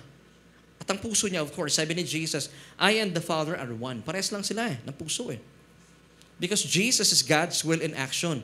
Lahat po ng kalooban ng Diyos, pinuput niya into action. That's why Jesus is God's will in action. So pag ako naman yung pagkilos ng Diyos, ito yung kalooban ng Ama. So para maintindihan ng mga Pariseo at mga Eskriba, kasi narinig niya itong taong tumalapit sa mga makasalanan. Then He gave them 3 parables. Pero dito po mag-focus tayo sa 3rd parable, the parable of the father of the prodigal son. At kung bakit, sa pamagitan po ng parable na ito, ipinapakita po sa atin ng Panginoong Hesukristo sa mas mabilisang pag-aaral, ano ba talaga ang puso ng Diyos sa mga makasalanan? Kasi po sabi mismo ng Panginoong Hesukristo, naparito siya, hindi para sa mga matutuwid. Di ba ang simbahan po ay ospital ng mga makasalanan? Sabi ng Luke 5:32, I have not come to call the righteous but sinners to repentance. One time, meron pong lumapit sa akin, dati pong kasama natin sa church. Pastor, what if may dumating na ganyan, iba-ibang kulay na buhok, iba yung kanyang gender preference, tatanggapin ba natin? Of course. Bakit hindi? Saan sila pupunta? Kung kumatok po dito, papapasukin po natin. We will never judge them. Papaupuin pa po natin sinong gustong katabi. Itatabi natin kay Bob. O kaya kay Ate Kimi. Tatabi natin, bakit? Di ba? At hindi natin gagawin yung all throughout ng service nakatingin tayo sa Kanya. Mako-condemn yun. Hindi po. So si Jesus, He came for the sinners. Kasi kailangan po nila ng kaligtasan. And then, once again, sa pamamagitan po ng mga talinhagang ito, ipinakilala at ipapakilala po sa atin ng Panginoong Hesukristo kung ano po yung puso ng Diyos. Once again, Jesus came to reveal just one name, and that's Father. So ngayon, papagyayamanin natin, ano ba talaga itong puso ng Ama, ng ating Amang Diyos sa langit, kapag may lumalayo sa Kanyang makasalanan at bumabalik sa Kanya na makasalanan through the parable of the father of the prodigal son. So, sundan po natin ang kwento. Let's start with verse 12. Kasi kanina binasa na natin verse 11 ng Luke 15. And the younger of them said to his father, Father, give me the portion of goods that falls to me. Alam niyo po ba sa kultura ng mga Hudyo, kapag hiningi mo na yung portion ng iyong kayamanan, as if you are telling your father, Tay, mamatay ka na. Bilang ama, halimbawa sasabihin sa akin ng anak ko yon, masakit yon. Halimbawa, sinabi sa akin ni Aryan, siya yung bunso namin Daddy, nag-Happy Father's Day pa. Happy Father's Day. Pwede ba ko ng kayamanan ko? Para bang Happy Father's Day, mamatay na po kayo. Parang ganon. So masakit ito sa tatay. Pero ang puso po ng tatay dito, once again, yung father po dito, he typifies our Abba, our Heavenly Father. Marami pagkakataon sa buhay natin, nasasaktan natin ng Diyos. As if sinasabihan natin ng Diyos, bakit hindi pa po kayo mamatay? Di ba, may mga ganong pagkakataon sinasabihan natin ng Diyos, bakit ka ganyan? Puro sarili mo lang iniisip mo. Yung paghihingi natin sa Panginoon na wala tayong pakundangan sa Kanyang damdamin, maraming pagkakataon. At maraming pagkakataon din po, puro sarili lang natin na iniisip natin. At ganoon din po ang isipan ng batang ito. Now, paano po tumugon yung father sa kwento? So, he divided to them his livelihood. Wala na pong paliwanagan. He divided. The father divided to them. So, hindi lamang po yung bunso yung nag-benefit, pati po yung panganay na anak, nakuha na rin po niya yung kanyang kayamanan. Galing, ano? At alam niyo po ba sa kultura ng mga Hudyo, yung kayamanan po ng panganay, doble. So, yung kayamanan ni tatay divided into 3. Yung portion ng bunso at saka yung dalawang paano bang ano ba yun sa percentage? Yung dalawang hati para sa panganay. So hindi lang napagpala dito yung bunso, napagpala rin si panganay, pero wala kang narinig kay panganay. Kung babasahin natin yung kwento. Now, sundan po natin ang mga talata at tingnan natin kung ano nangyari kay bunso. Verse 13 until 17, still with Luke chapter 15. And not many days after, the younger son gathered all together, journeyed to a far country. Nagpakalayo-layo po siya. Ayaw niya sa piling ng kanyang ama. Why? Because he has this wrong belief about his father. Marami rin po mga taong ganun ngayon. Pag in-invite mo sa church, pag may time, wala kasi akong oras eh. Kasi they have this wrong belief about God. Nagpapakalayo-layo sila. Pag iniimbitahan mo sa church, kapatid, church tayo. Ngayon nga sa panahon natin sa ngayon, marami pang nagpapahayag, hindi mo na kailangan pa mag-church. Nakakalungkot po, ano? At nakakalungkot po dito, meron pa ilang mga pastor ang nagsasabi, hindi mo na kailangan mag-church. Tao lang, mga pastor lang ang nagsasabi niyan. No. As believers, you have to be part of a local church para na-feed po kayo. So nagpakalayo-layo po siya because he had this wrong belief about his father. Journeyed to a far country and there wasted his possessions with prodigal living. But when he had spent all, dito na, naubos na yung kanyang kayamanan na tinanggap sa tatay. Then arose a severe famine in that land and he began to be in want. So wala nang pera eh. So ano nang gagawin niya? Wala na talaga siya. Ubus na. Verse 15, then he went and joined himself to a citizen of that country and he sent him into his fields to feed swine. So namasukan po siya. Parang si ano lang to, no? Si Nena. Alam niyo ba yung song na si Nena? 16, verse 16, and he would gladly have filled his stomach with the pods that the swine ate and no one gave him anything. Sa sobrang hirap ng buhay, pati po yung pagkain ng baboy, kinakain na niya. Hinanap ko dito, ano yung pagkain ng baboy? Kanin baboy. Sino po dito nakakain na ng kanin baboy? Kami, nung naghirap kami, naranasan ko talaga yung totoo, yung asin. Pero ako na medyo social ako noon, lagyan ko ng konting mantika para may konting lasa. Pero yung paglalagay ko ng asin, pag ganun. Oh.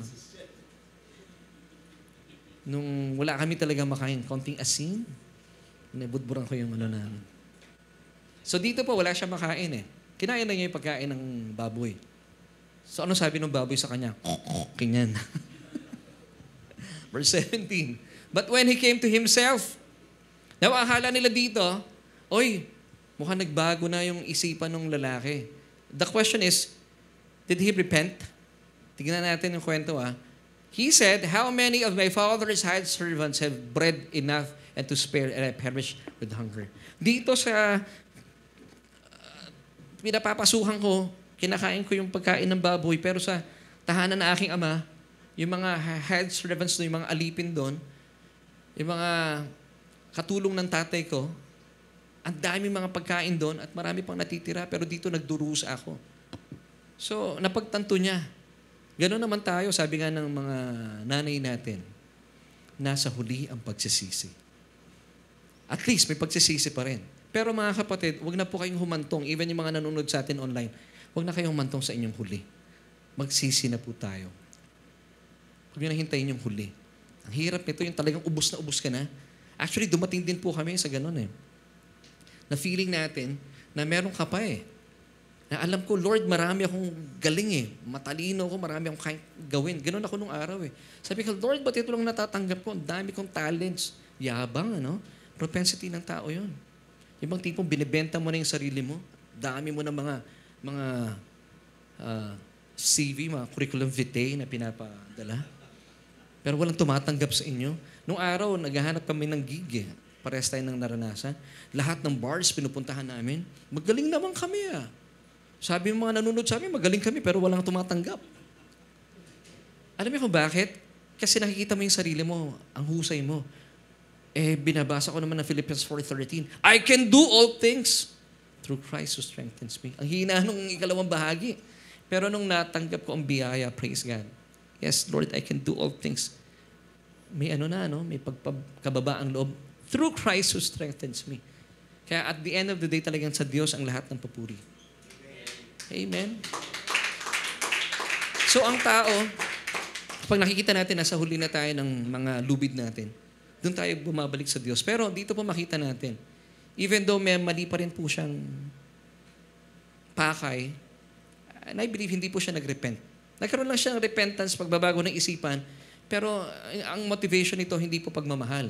Alam niyo why? Kung ano yung dahilan? What motivated him to come back to his father's house?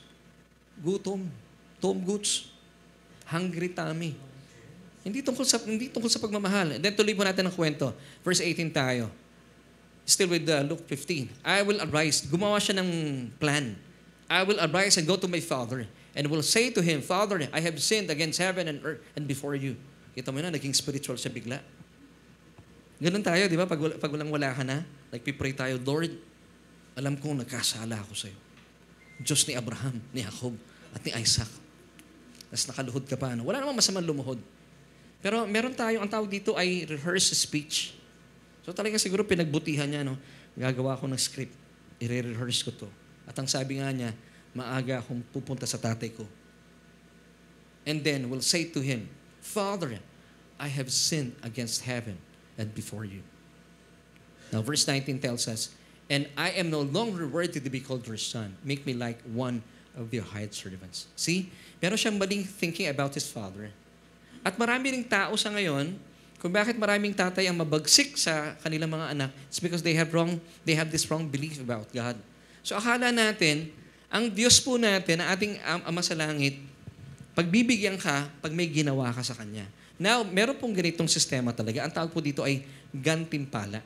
Pero po hindi dito lang kumikilos ang Diyos. Ang puso po ng Diyos, kung bakit po tayo pinagpapala, it's because of His grace. Wala kang ginawa, pero ikaw ay pinagpala. That's unearned favor, unmerited favor, undeserved favor. Pero dito po, ang mindset ng bata, maaga akong pupunta sa tatay ko at sasabihin ko sa kanya, I have sinned against heaven and before you. And then meron siyang proposal. Di ba ganun tayo mga tao? I'm no longer worthy to be called your son. Oh Diyos, di ako karapat-dapat na Kristyano. Di ba? Ganun tayo. Take me out of the dark, my Lord. I don't want to be there. Gary V. Now, ito ang kanyang proposal. Make me like one of your hired servants. Gawin mo na lang ako na isa sa mga alipin mo, bayaring alipin mo. Nakita niyo po, pag ganyan ang mindset ninyo, no? Para bang, di ba, ang sakit sa tatay mo noon? Kasi akala natin ganun ang Diyos. So parang ganito, para wala akong utang na loob sa'yo, quits tayo.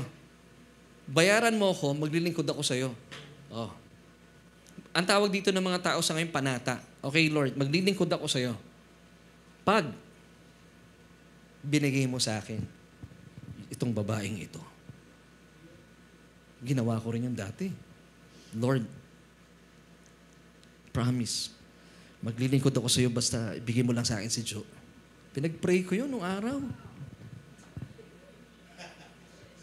Alam ko, pinag-pray ni Sister Jackie yun. Ay, ni Brother Makoy pala yun. Ano? O kaya, di ba? Ang tawag dito, panata. No, you're doomed to fail. Now, tignan po natin, ano ba ang puso ng Diyos? So ngayon, meron siyang rehearsed speech. Father, I have sinned against heaven and before you. Now, I'm no longer worthy to be called your son. Make me like one of your hired servants. So ito po ay rehearsed speech. Nung pagdating po niya, doon sa tahanan ng kanyang ama, habang naglalakad siya, di ba sabi niya, early in the morning, pupunta siya, I will arise early in the morning. Now, dito siya nagulat. Let me give you yung 5 amazing things that the father did to his prodigal son. Tingnan po natin. Verse 15 muna tayo, still with Luke 15, verse 20 pala. And the prodigal son arose and came to his father, but when he was still a great way off, his father saw him and had compassion and ran and fell on his neck and kissed him. 5 kamangha-manghang bagay po ang ginawa ng Father dito. And number 5 is the number of grace. Amen. Tingnan po natin, isa-isayin natin. 5 amazing things the Father did to His prodigal son.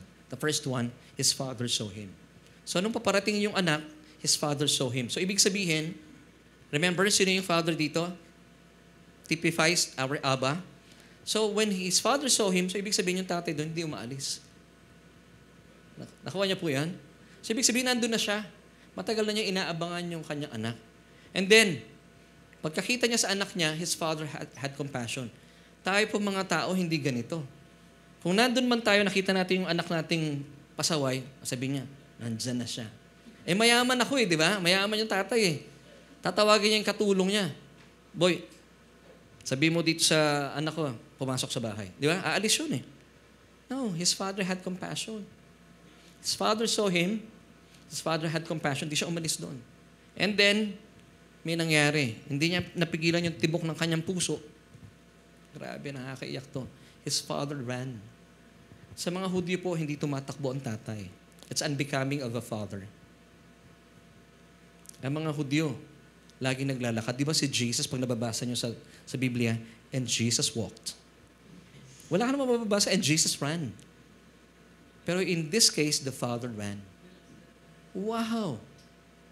Alam niyo bakit siya tumakbo? Sa sobrang excitement niya, yung pintig ng puso niya, hindi pwedeng tumigil ito kung hindi niya sasabayan ng kanyang mga paa. Di ba tayo, pag meron tayong gusto makita o may gustong bilhin, yung tipong, gano'n eh. Kasi alam mo ba't gumagano yung paa mo? Sumasabay sa pintig ng puso mo. Yun ang puso ng Diyos sa atin. Alam niyo, nung kagabi habang inaaral ko po ito, sabi ko, Lord, tumakbo ka para sa akin. Samantalang ang tao lumalayo sa'yo. Pero ikaw tumatakbo para sa atin.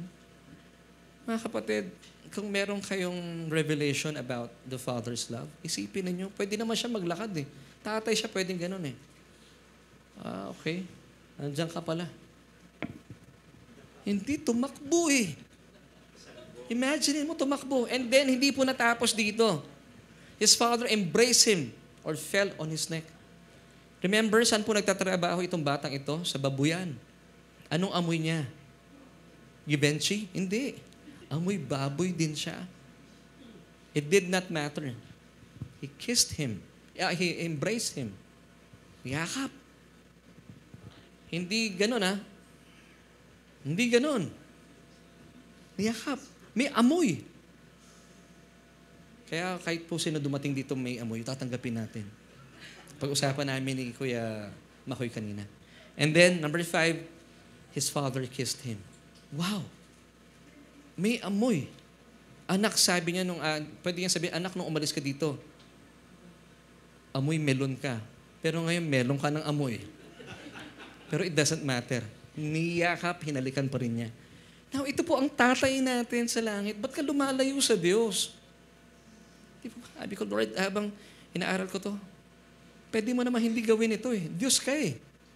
Pero ganun po kayo kamahal ng Ama sa langit.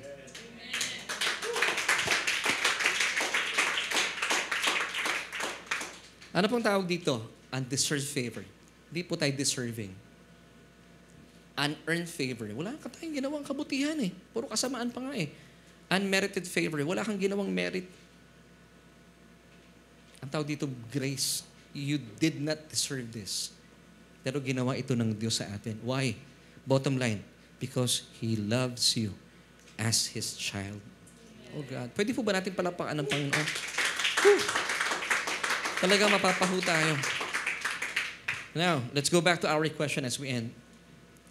How God wants to be known by us as children. And our solution is, God wants us to know Him as a loving Father. Amen. 1 John 2:15. Do not love the world or the things in the world. Kapag mahal niyo po ang mundo, lumalayo ka sa Diyos. If anyone loves the world, the love of the Father is not in him. Now, take note of this verse. Ito po ang ating responsibility bilang mananampalataya. If anyone loves the world, you know the reason why? Because the love of the Father is not in him. Nung araw sinasabi sa akin nung ibang mga mentors ko, alam mo ba't ka lumalayo sa Diyos? Because you do not love the Lord. That's untrue. Hindi po yan ang sinasabi ng talata. The reason why people are falling in love with the world, it's because the love of. Ibig sabihin, they have no revelation about how much God the Father loves them. Ang lagi po sinasabi ng mga relihiyon, do this, do that, para matuwa sa iyo ang Diyos. Hindi po. Alam niyo, hindi pa po tayo humingi ng tawad sa Diyos, pinatawad na tayo. And He gave up His Son for us. So, ibig sabihin, maraming tao sa ngayon ang nai-inlove sa mundo, it's because they have the revelation about how much God the Father loves them. So, tayo sa SGC, ito po ang ating responsibility. I think hindi naman siya responsibility. Ito yung ating response.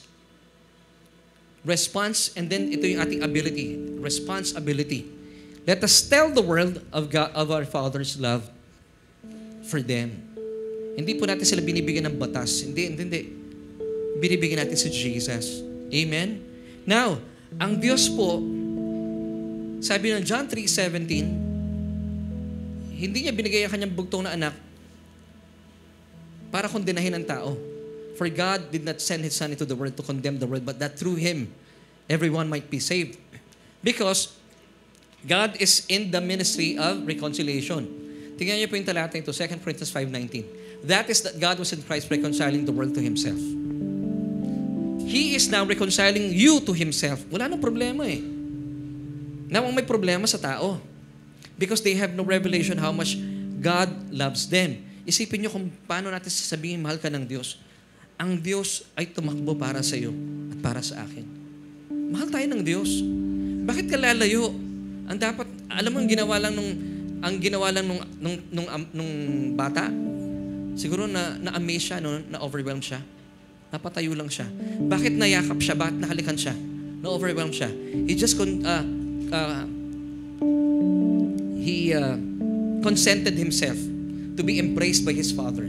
He consented himself to be kissed by his father. Ganun lang pong gawin natin. Pag tumatakbo ang Diyos sa atin, payakap ka. Sabi po ng talata once again, that is that God was in Christ reconciling the world to Himself, not imputing the trespasses to them. Hindi na po ibubuntong sa inyo ang inyong mga kasalanan. Because once upon a time, 2,000 years ago, lahat ng ating mga kasalanan were imputed upon the body of Jesus Christ. Kaya nga po hindi lang tayo pinagaling sa ating mga karamdaman, pinatawad pa. And bakit ginawa ng Diyos yun? Because He has in the ministry of reconciliation. Wow! Praise God! Praise God! Now, sabi po ng Panginoon sa atin, nung Kanya pong kinukwento ito in Luke 15:24, bakit nagawa ng Diyos na makita, o yung tatay na makita yung kanyang anak? Bakit He had compassion sa kanyang bunsong anak? Bakit tumakbo siya papalapit sa kanyang anak? Bakit niyakap niya kahit amoy kanin baboy yung kanyang anak? Bakit pinaghahalikan niya? Because ito pang reason niya in Luke 15:24. For this my son was dead and is alive again. He was lost and found. And they began to be merry. So ang Diyos po, ang puso niya, gusto niya yung nagsasayawan tayo. Gusto niya nagsasaya tayo. Ito po ang puso ng Ama natin sa langit. Hindi nga sinasabi, ano ba yung kanta niyo? Ingay niyo, Albert. Hindi. Kumakanta ang Diyos, napapasayaw ang Diyos. And they began to be merry. Amen. So ito po ang tinitibok ng puso ng Diyos para sa atin. Now, meron akong question po sa inyo. Nung bang na-save po yung taong ito, is there rejoicing in heaven when someone is saved? Amen? Kahit isang kaluluwa lang, kaya church, please invite your friends and loved ones. Magsama pa po tayo because para marinig nila kung gaano kabuti at nag-uumapaw sa pagmamahal ang puso ng ating Ama sa kanila. Let's invite them to church. Now, is there rejoicing in heaven when someone is saved? Yes. Now, if there is rejoicing in heaven when someone is saved, sino ang unang natutuwa sa tingin ninyo? Sagot natin mga angels, di ba?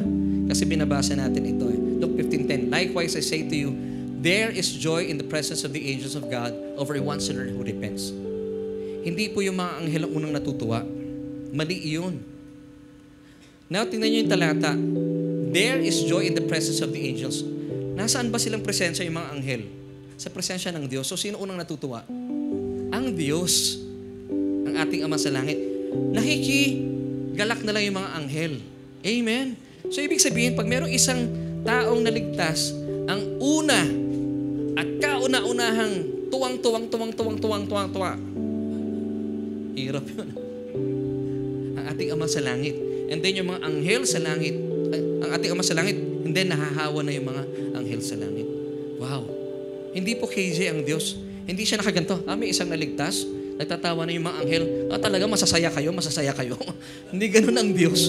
Siya po yung unang natutuwa. At yung mga anghel sa langit, nakikituwa sa Kanya. So ito po ang puso ng tatay natin para sa atin. So kaibigan, bakit ka lalayo sa Diyos? And this is how God reveals Himself to you. Pag nakita ka niya, kasi siya yung unang nakatayo dun eh. At matagal na siya nakatayo, tatakbo siya para sa iyo. Why? Because He loves you so much. Pwede po ba nating palapahan ang ating Panginoon? Amen? love ba kayo sa ating Ama sa Langit? Amen.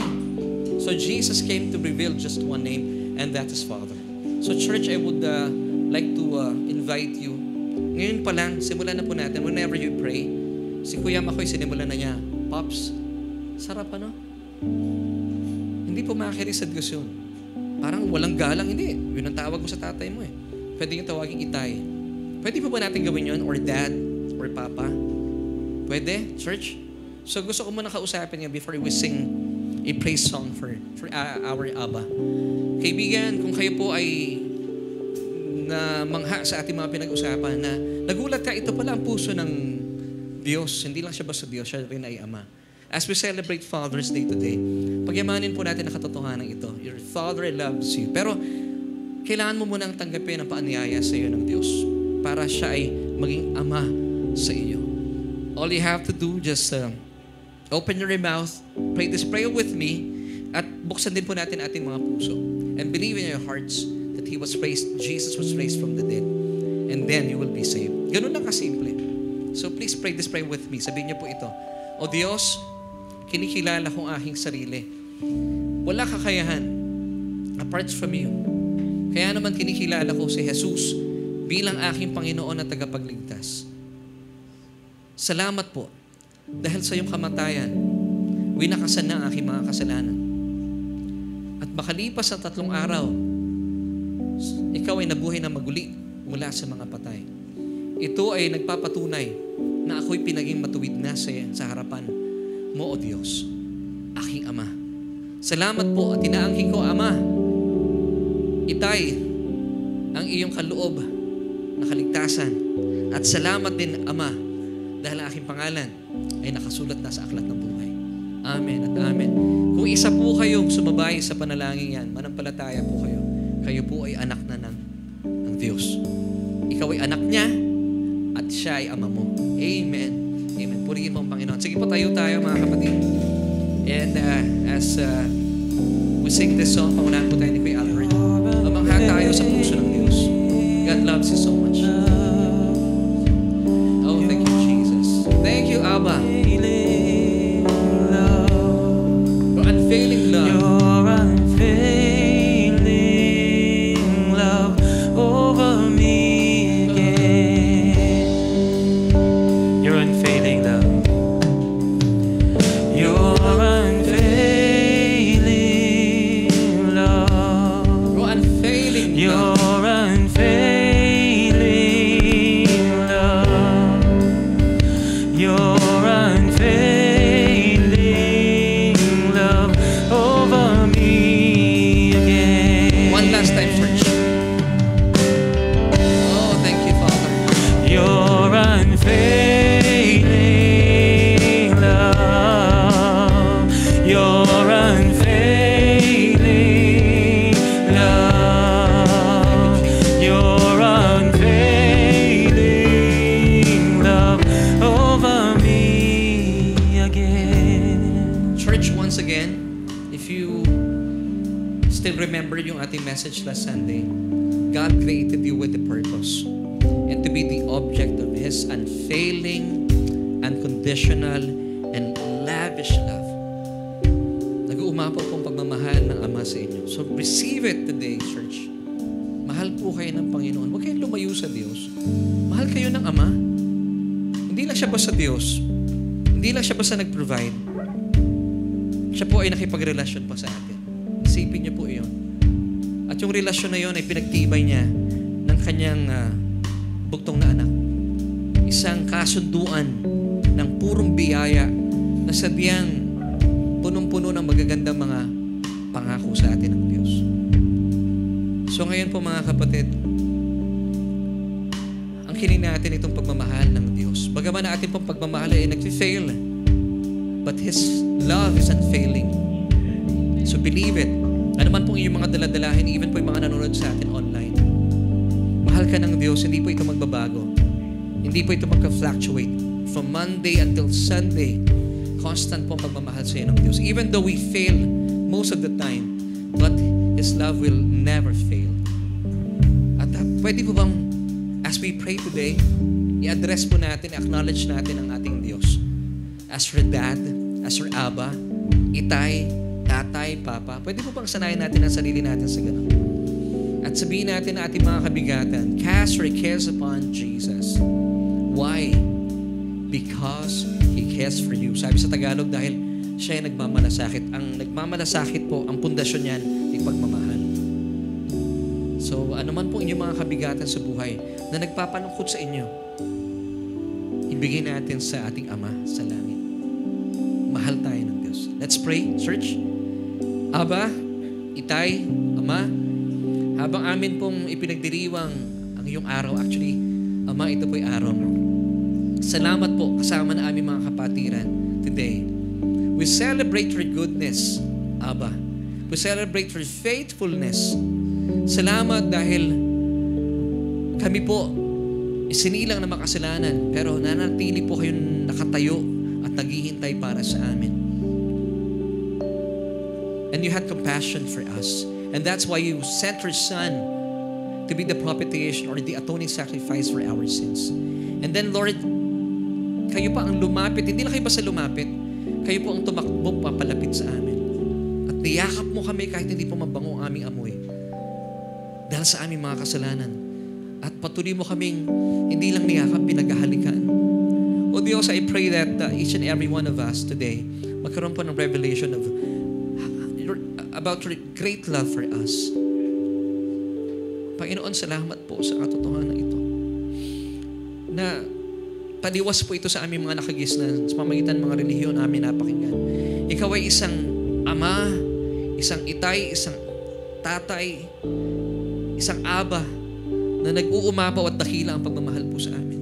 So ano pong dahilan para lumayo kami sa iyo, O Diyos? Sa iyo aming Ama. Aba, naririnig niyo po ang tinig na yung mga anak sa mga oras pong ito. Lord, naiiyak kami hindi dahil malungkot kami, kundi na-amaze kami, O Diyos, sa iyong pagmamahal. So Lord, we worship you. We thank you for your unfailing love. Salamat po. Panginoon, ang pagmamahal mo pa lang sapat na.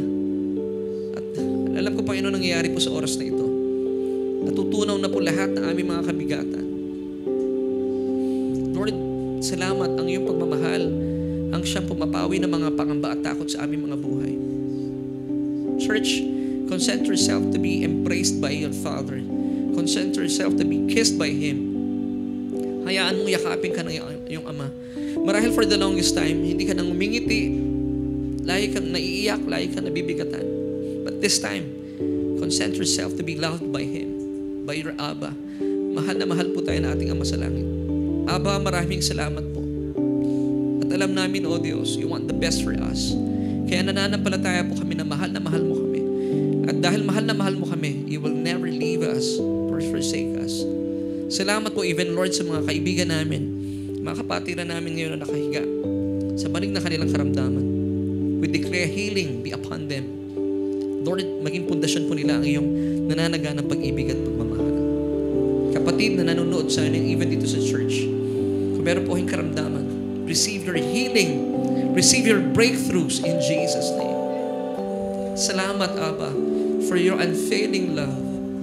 At ang iyong pagmamahal na ito, Panginoon, aming Ama, ang siya maghahatid sa amin na mamuhay na punong-puno ng kapayapaan, kapahingahan at kagalahan.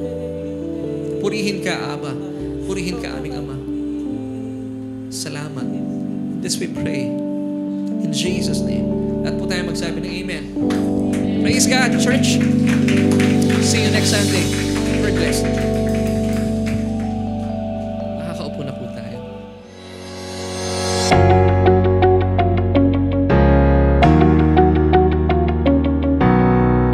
Amen! Thank you, Lord, sa panibagong revelation na nakuha namin today. Naku, napakarami kong natutunan. Ikaw ba? Let us know in the chat box kung ano yung mga favorite takeaways mo, ano yung mga nagrema sa'yo from our message for today. Now, let us continue to honor and worship our Lord Jesus Christ by giving our tithes and love offering.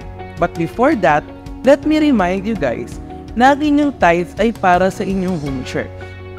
Pero kung kayo ay bago and you considered Solution Grace Church as your home church, here are the ways on how you can give your tithes and love offering. You can see it here on the screen on how you can give. Pwede nyo kunin ang aming account number, or kung nasa labas kayo ng Pilipinas, pwede nyo i-scan ang QR code ng aming bank account. Thank you for being a faithful tither and a generous giver. As we give our tithes and offering to the Lord, let me pray for you. Heavenly Father, we thank you that we can give to you. In this form of giving our tithes and offering, we honor and we worship you. We believe that this is not about us, but you alone. And I declare blessings and favors on us today and in the coming days and weeks. In Jesus' mighty name, amen. Thank you for joining us today on our Sunday online worship celebration. My name is Emma, and we hope to see you next week. Keep this in mind. You are greatly blessed, highly favored, and deeply loved by God.